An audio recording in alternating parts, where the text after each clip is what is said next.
Unit pengintai Angkatan Bersenjata Rusia berhasil menggagalkan operasi pasukan khusus elit GUR Ukraina dalam pertempuran jarak dekat yang terjadi di wilayah sekitar Kupiansk.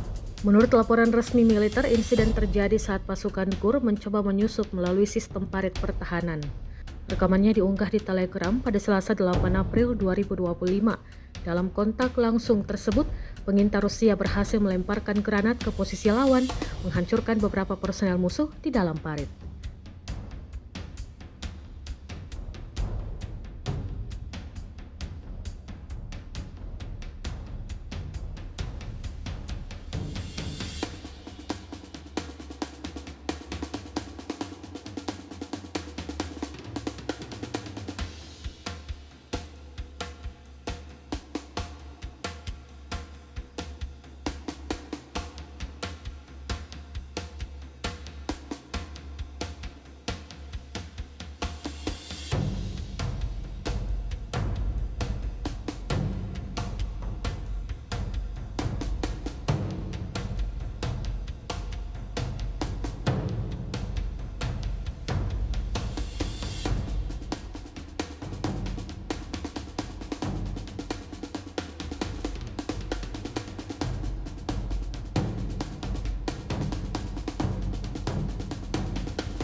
Download Tribun X sekarang, menghadirkan lokal menjadi Indonesia.